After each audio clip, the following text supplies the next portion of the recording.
নমস্কার।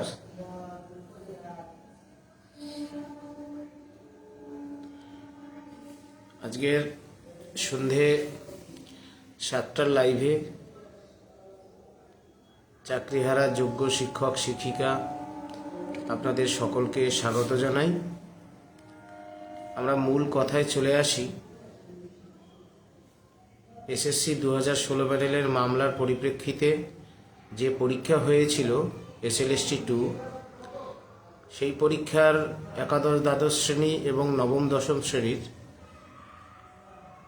ভেরিফিকেশনের তালিকা প্রকাশিত হয়েছে।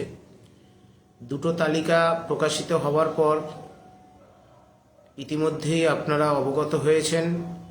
একাদশ দ্বাদশ শ্রেণীর সিঙ্গেল সাবজেক্ট, বিশেষ করে এডুকেশন, সত্যব্রত জানারা, computer science, nutrition, philosophy, Urdu, বিভিন্ন বিষয়ে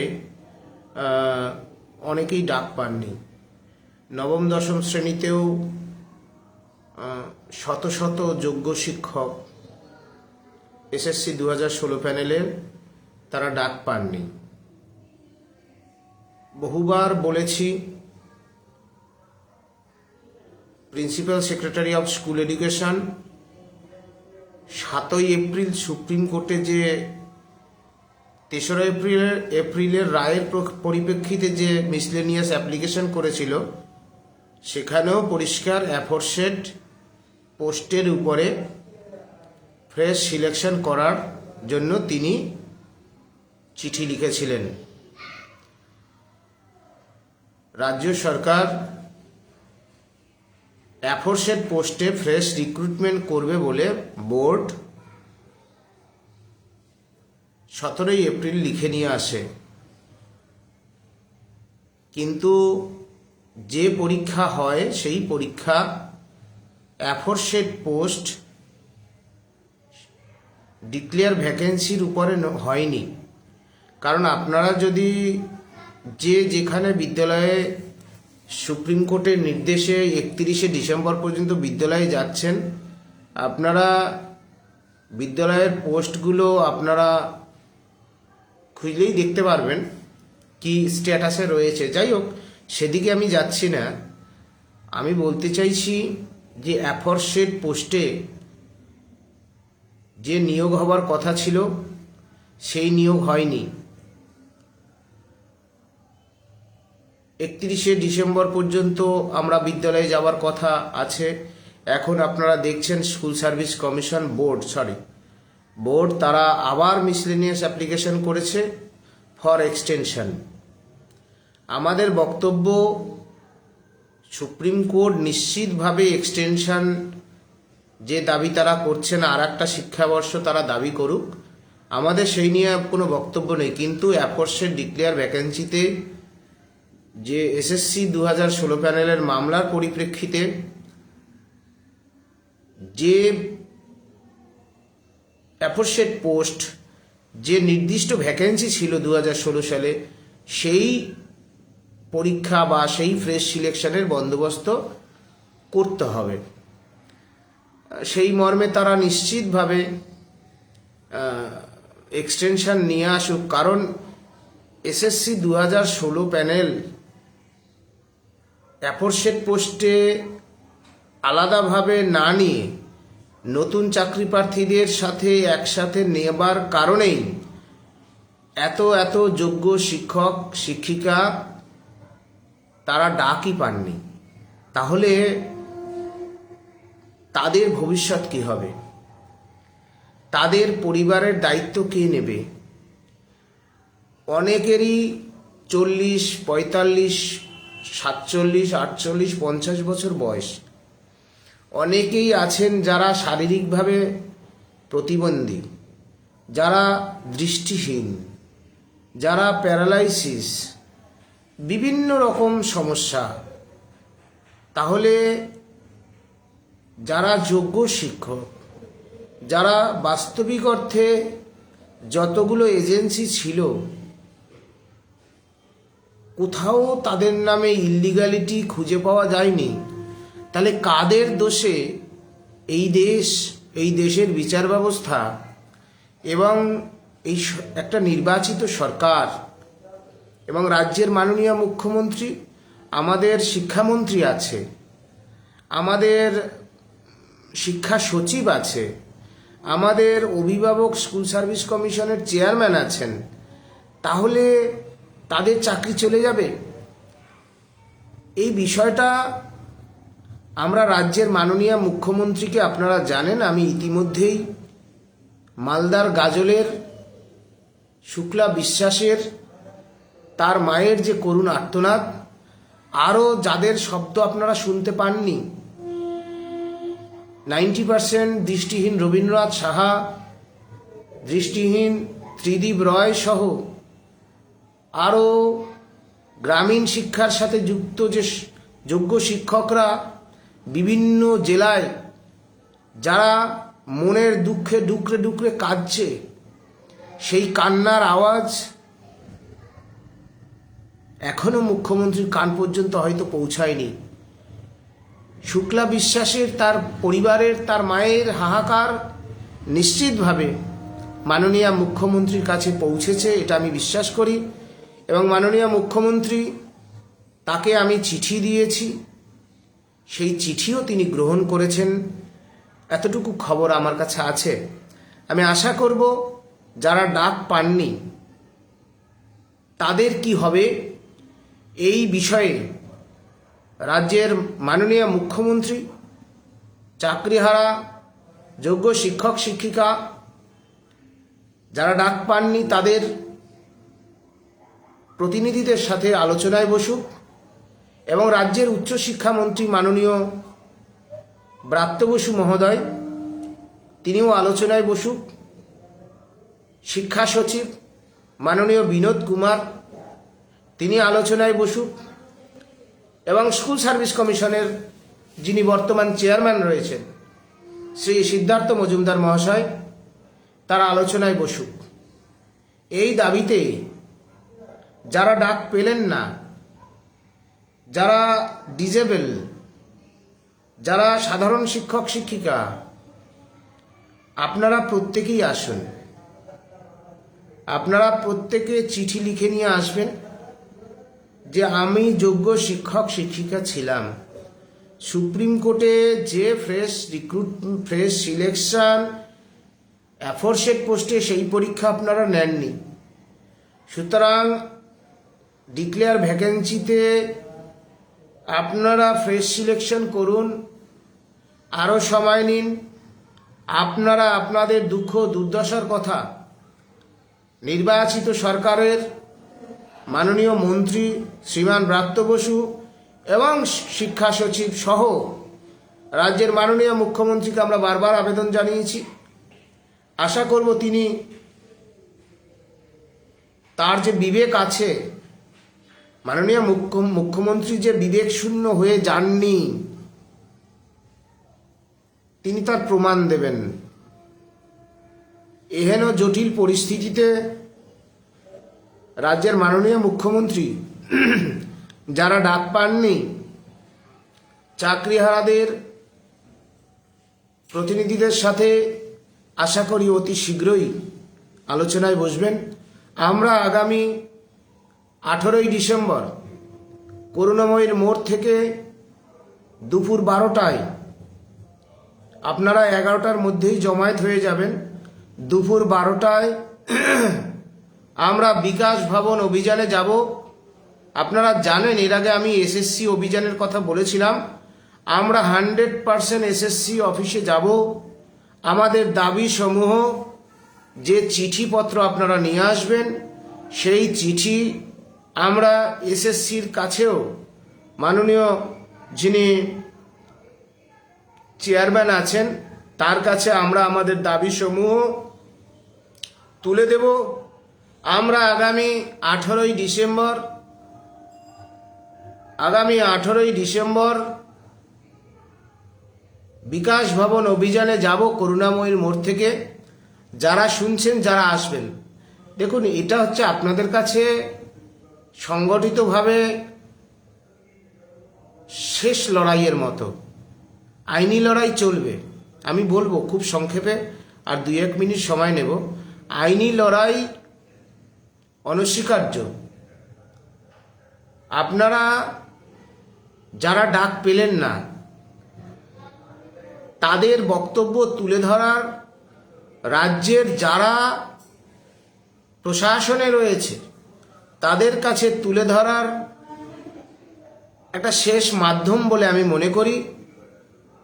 আর যে সকল যোগ্য শিক্ষক শিক্ষিকা যারা মনে করবেন না যে আমরা যারা ডাক পেলেন না তাদের পাশে আপনারা নিশ্চিতভাবে দাঁড়াবেন।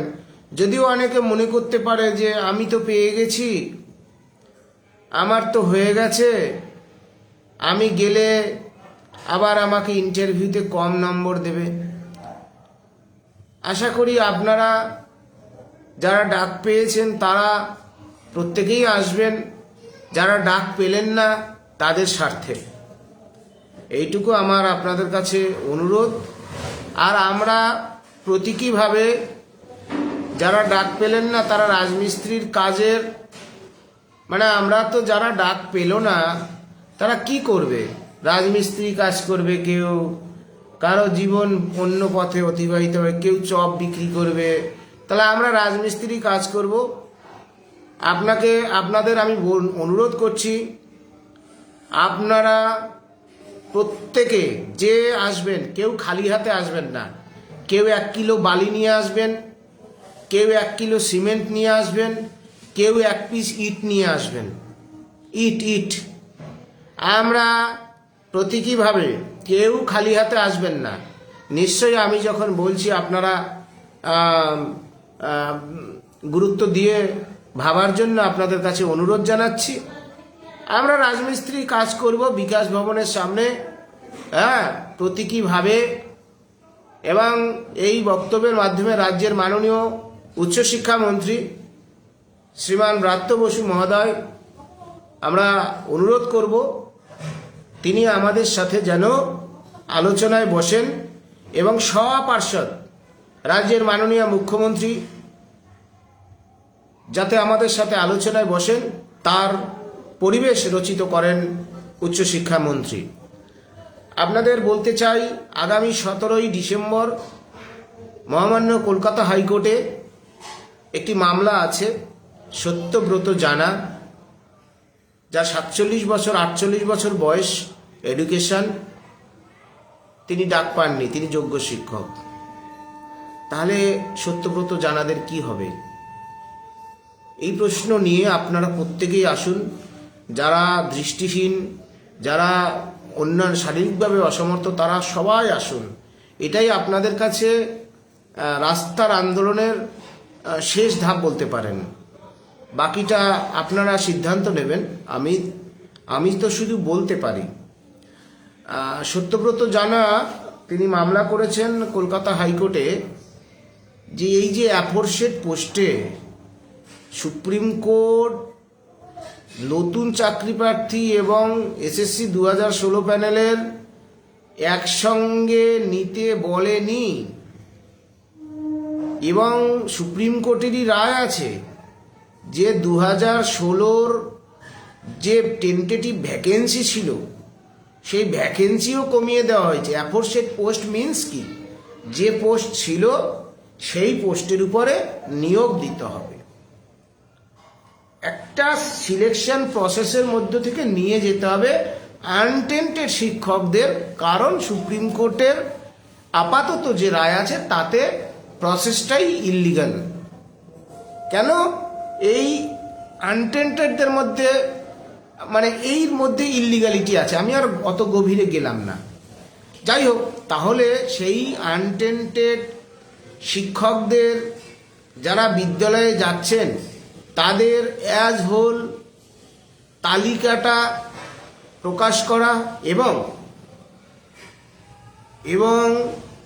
অ্যাফোরশেড পোস্টে সেই শিক্ষকদের ফ্রেশ সিলেকশনের বন্দোবস্ত করা, যেটা মহামান্য সুপ্রিম কোর্ট বলেছে। সুতরাং মহামান্য সুপ্রিম কোর্টের রায় যদি এসএসসি বা বোর্ড বা রাজ্য সরকার না মানেন, তাহলে কোর্ট তো ডিরেকশন দেওয়া উচিত আইনের শাসন প্রতিষ্ঠা করতে হলে কোর্টকে ডিরেকশন দিতে হবে। আমাদের এইটুকুই বক্তব্য, আমরা আর বেশি দীর্ঘায়িত করলাম না। হ্যাঁ, বেশি দীর্ঘায়িত করলাম না, আমরা এখানেই শেষ করছি। আপনাদের কাছে অনুরোধ, আগামী 18ই ডিসেম্বর আমরা বিকাশ ভবন অভিযানে যাব। বিকাশ ভবনে মাননীয় উচ্চশিক্ষামন্ত্রীকে আমরা ডেপুটেশন দেব, তার সাথে আলোচনায় বসব। আমাদের বক্তব্য ওপেন। মাননীয় উচ্চশিক্ষামন্ত্রী তিনি আগের মতো কি আবার বলবেন কিনা যে সুমন বিশ্বাসদের সাথে আলোচনায় বসবো না, সেটা তার বিষয়। আমরা আশা করব তিনি আমাদের সাথে আলোচনায় বসবেন। সঙ্গে থাকবেন মাননীয় বিনোদ কুমার আমাদের শিক্ষা সচিব, এবং রাজ্যের মাননীয় মুখ্যমন্ত্রী যাতে আমাদের সাথে আলোচনায় বসেন তার বন্দোবস্ত তিনি করবেন। আমরা আগেই বলেছি, বারবার করে বলছি, এটা আমাদের ঘোষিত নীতি। এসএসসি 2016 প্যানেলের একজন যোগ্য শিক্ষককেও বঞ্চিত করা শুধু অন্যায় নয়, অপরাধ। এসএসসি 2016 প্যানেলের একজন যোগ্য শিক্ষককে একটা নির্বাচিত সরকার, 3 বারের মুখ্যমন্ত্রী যদি বঞ্চিত করে, সেটা শুধু অন্যায় নয়, সেটা অপরাধ। সুতরাং আমরা এখনো অনুরোধ জানাচ্ছি আমাদের সাথে যেন আলোচনায় বসেন। এই সমস্যার সমাধানের জন্য আমরাও আমাদের যুক্তি, তর্ক, বুদ্ধি সরকারের সাথে আমরা সহযোগিতাই করতে চাই মূলত বলেন। অন্যথায় এই অপরাধের মোকাবিলা করার জন্য গণতান্ত্রিকভাবে যতটুকু পরিসর থাকবে সেই পরিসরে লড়াই চলবে। আর আপনারা জানেন, 1 সেপ্টেম্বর মহামান্য কলকাতা হাইকোর্টের নির্দেশে আমার নামে একটি মামলা ছিল WPA 20413, অর্থাৎ বিকাশ ভবনের সামনে আমি যে কোনো সময়, যে কোনো দিন, যে কোনো মুহূর্তে সেইখানে শান্তিপূর্ণ ধর্ণা অবস্থান দিতে পারব। অর্থাৎ আমার সাথে আপনারা যারা শান্তিপূর্ণভাবে গণতান্ত্রিক রীতিনীতি মেনে প্রশাসনের সাথে ন্যূনতম সহযোগিতা করে যারা আপনাদের বক্তব্য তুলে ধরতে চান, আপনারা সেখানে অনশন করতেও পারবেন। সুতরাং রাজ্য সরকার আমাদের সাথে আলোচনায় বসে আমাদেরকে কনফিডেন্সে নিক। আমরাও জানতে চাই সরকারের ভূমিকা কি, সরকার কি ভাবছে। শুক্লা বিশ্বাস সহ যত প্রতিবন্ধী আছে তাদের জন্য সরকার কি ভাবছেন, অ্যাফোরশেড পোস্টে ফ্রেশ সিলেকশনের জন্য, সেই যে ডিক্লেয়ার ভ্যাকান্সির জন্য সরকার কি ভাবছেন, এই বিষয়গুলো আমরা জানতে চাই। এবং সর্বশেষ আমরা এখানেই শেষ করছি। 17ই ডিসেম্বর সত্যব্রত জানার যে অ্যাফোরশেড পোস্টের মামলা রয়েছে, আপনারা নিশ্চয়ই বিভিন্নভাবে সহযোগিতা করবেন, পাশে থাকুন, প্রত্যেকে লড়াই আসুন। এটা আপনাদের প্রত্যেকের লড়াই। সমস্ত অংশের চাকরিহারারা সবাই আসুন। কারণ হচ্ছে, এরপরে যদি মনে করেন যে আমরা মামলা, তো ধরুন মামলা ভীষণ দরকার, তো কিন্তু কথা হচ্ছে গাদা মামলা করে সেই মামলাটাকে তো একটা জায়গায় নিয়ে পৌঁছাতে হবে, তাই না? সুতরাং একসাথে আপনারা লড়াইটা দিন। নিশ্চিতভাবে মামলা আপনারা বিভিন্নভাবে করতে পারেন, সবাই চেষ্টা করছেন।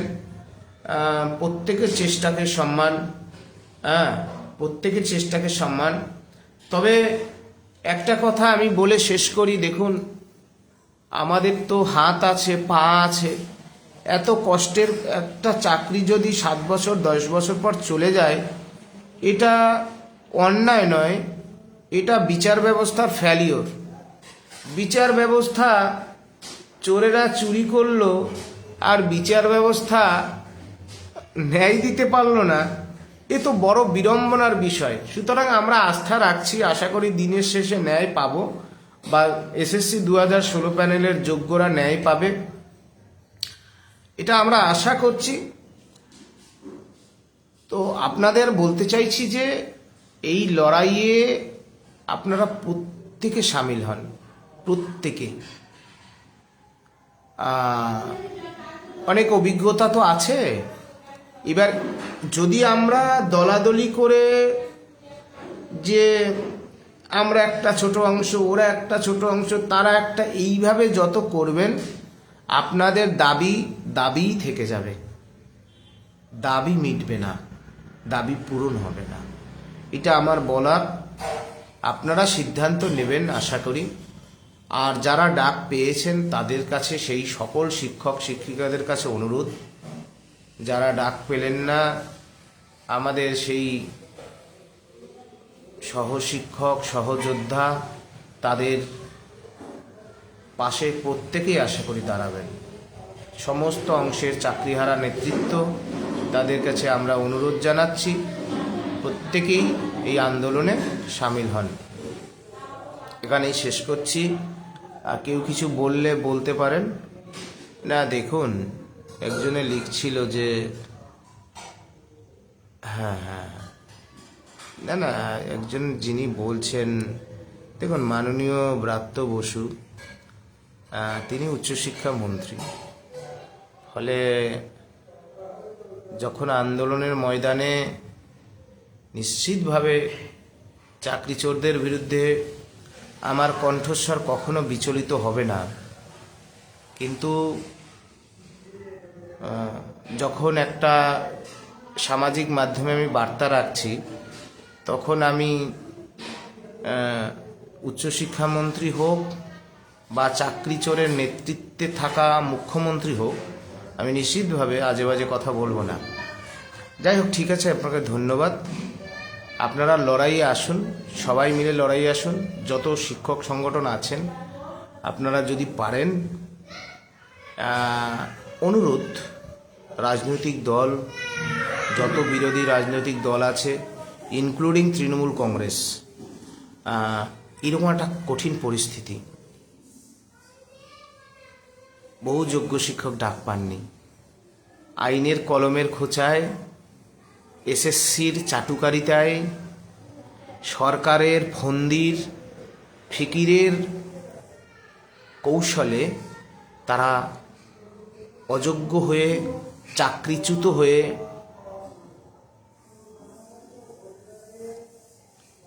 তাদের জীবনটা অন্ধকার হয়ে যাবে, একটা অন্ধকার নেমে আসবে তাদের পরিবারে। সুতরাং এটাই সময় লড়াইয়ে এক হন। আগামী 18ই ডিসেম্বর প্রত্যেকে হয় 1 পিস ইট নিয়ে আসবেন, না হলে 1 কিলো বালি নিয়ে আসবেন, তা না হলে 1 কিলো সিমেন্ট নিয়ে আসবেন। কেউ কন্যিক নিয়েও আসবেন। সর্বশেষ সুবল সোরেন, সন্তোষদা, প্রশান্তদা, উজ্জ্বল দ্বারা, এই যে চাকরি চুরির দুর্নীতি, এই দুর্নীতির গ্লানি মাথায় নিয়ে যারা চুরি করলো, মনের অভিমান নিয়ে একরাশ ঘৃণা ভরে তারা এই নেতাদের প্রতি, চাকরিচোর নেতাদের প্রতি একরাশ ঘৃণা নিক্ষেপ করে তারা ইতিমধ্যে পৃথিবী ছেড়ে চলে গেছেন। তাদের পরিবারের দায়িত্ব নিক রাজ্য সরকার, এইটুকুই আমরা আশা করব। এখানে আমরা শেষ করছি। প্রত্যেকেই আসুন, শান্তিপূর্ণ লড়াইয়ে আসুন। পুলিশ প্রশাসনকে আমরা ইতিমধ্যেই চিঠি দিয়েছি, দেব, এক্ষুনি আপনারা জানতে পেরে যাবেন, ইতিমধ্যেই দেয়া হয়ে গেছে। যাই হোক, আর আমি আবারও বলছি, 20413 WPA নাম্বার 2025 বিকাশ ভবনের সামনে আপনারা যদি শান্তিপূর্ণভাবে হাঙ্গার স্ট্রাইকের পথেও যান, কলকাতা মহামান্য হাইকোর্টের অর্ডার আছে, সেখানে আপনারা যে কোনো সময়, সুমন বিশ্বাসরা, যে কোনো সময়, হরিপদ বল্লভ অধিকারীরা, সত্যব্রত জানারা, শুভশ্রী মিদ্দারা, রূপাঞ্জনা রায়রা, যে কোনো সময় সেখানে আন্দোলনে বসতে পারে। এখানে শেষ করছি। সকলকে নমস্কার। বিরোধী রাজনৈতিক দল, সামাজিক সংগঠন, নাগরিক মঞ্চ সবাইকে আমরা অনুরোধ করছি, রাজ্য সরকারের যে উদাসীনতা, তার বলি হতে চলেছে এসএসসি 2016 প্যানেলের অসংখ্য শত শত যোগ্য শিক্ষক। আসুন, লড়াইয়ে আসুন, লড়াইয়ের ময়দানে দেখা হবে। নমস্কার।